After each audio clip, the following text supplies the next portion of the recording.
this one, I'm conflicted on this one. Okay. I am. Because the Tampa Bay Rays, who, like your Phillies, had an 86-win season last year, they got swept in the wild card round. Yeah. They lost to Cleveland.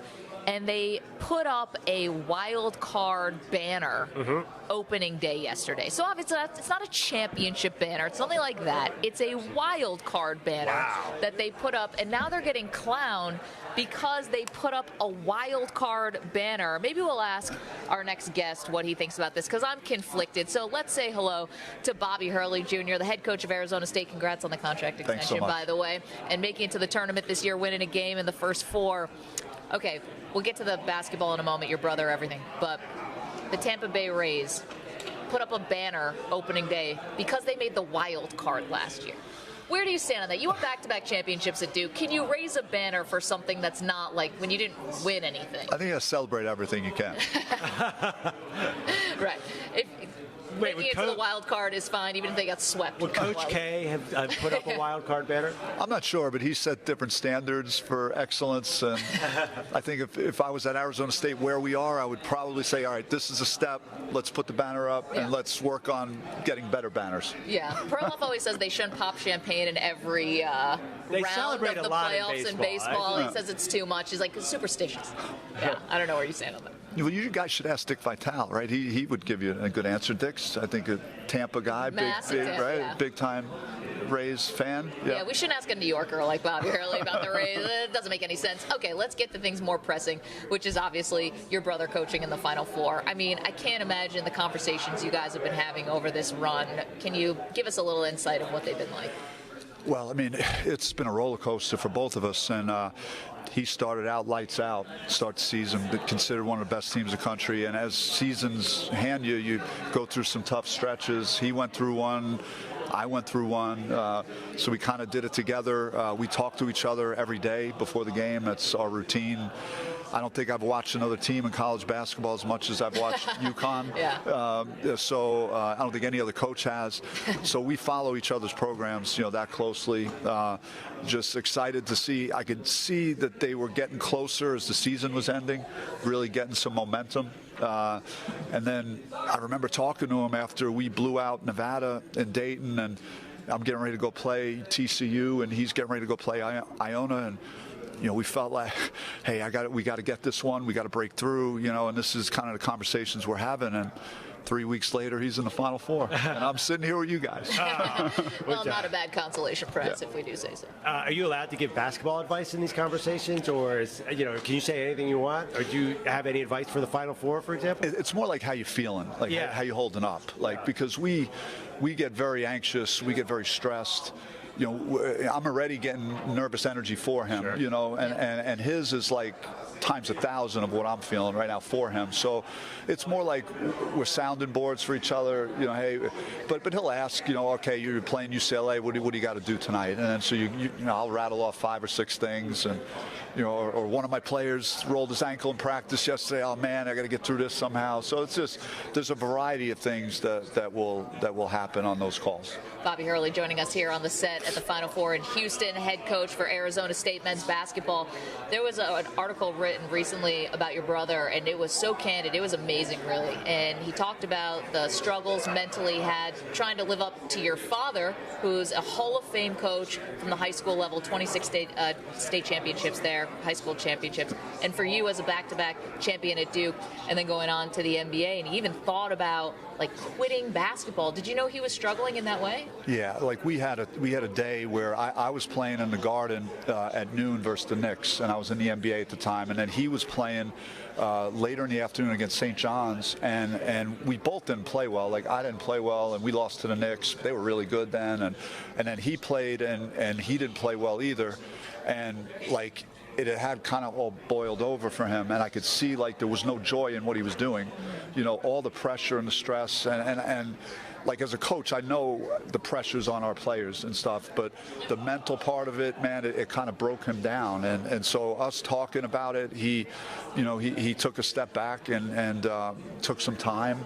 I think he recaptured his joy for playing and went back with a clear mind and finished his career. I mean, he's like a 1,000-point scorer in college too, which is a really good career. He's a really good basketball player, but I always felt like guilty about just him having to do it based on all the success I was having, because he and I were such good friends. It's like not fair to put that type of pressure on a young kid that's not even a pro. So it was like he always lived like that with me. That's why these moments are like unbelievable. Just stepping back and watching him do what he did in Vegas, and it's all about him, and the spotlight is on him. For all the times he had to listen to people want to talk about me or my dad, this is his moment. It's his time, and it's like special for me.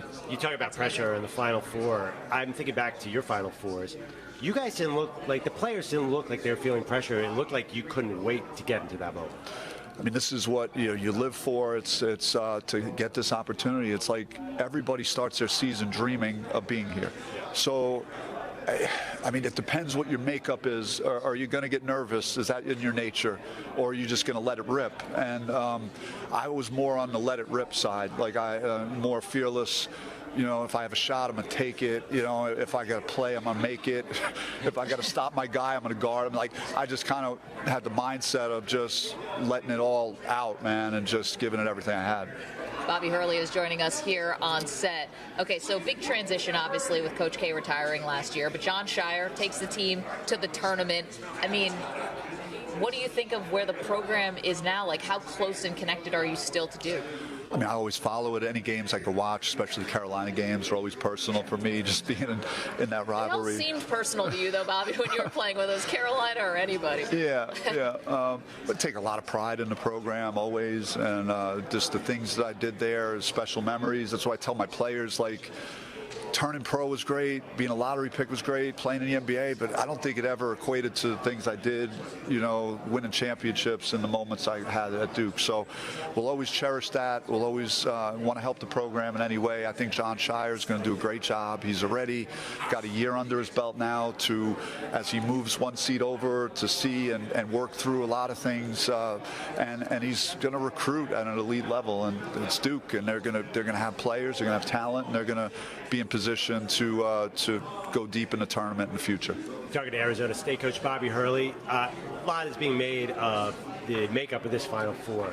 You know, schools like San Diego State and Florida Atlantic. Do you think this is an exception or the future in college basketball, where we're going to see the talent spread out, sort of away from the traditional teams? I think it's always the beauty of the tournament. You know, now we might have had a couple more underdogs than usual. There's usually maybe one great story of mid-major, low-major that goes, like St. Peter's last year, and you know, even FDU this year, and you know, and now FAU, and so it's, you know, it's really good for the game. I think it's a byproduct of just the constant change now with the transfer portal, with guys turning pro, and you just aren't able to keep together these really top teams and build it and have the continuity to really, you know, have like a Kansas where they've had multiple guys in the program for years, or Kentucky, or the blue blood type programs. So I think you will see more surprises in the future than the traditional favorites just loading up in the Final Four every year. It looks like the NBA has decided they're going to keep the 1 year removed from high school rule. You're no longer going to be able to go high school to pros. Now we know, like, there's other things you can do, the G League and other things, but was that a victory for college basketball today that the NBA didn't decide to go back to how it was? I mean, I would vote for, you know, just no rules with that. 1 year, no. I mean, I would say that, you know, let guys in high school that are at the top of the food chain and don't make college a pit stop just on your way to the NBA. And maybe there are certain guys that are those top players that really want to be in college for a year and get a chance to experience what all these players are, maybe the opportunity to play in a Final Four or something. But I don't like to restrict guys, their movement and their ability to turn pro, but that's not my decision to be made. You know? Well, sorry, go ahead. Yeah, when you were at Duke, obviously everybody stayed 4 years. Did you guys even have discussions back then of, hey, maybe I should jump? it was just a different era. I mean, Shaquille O'Neal played 2 years.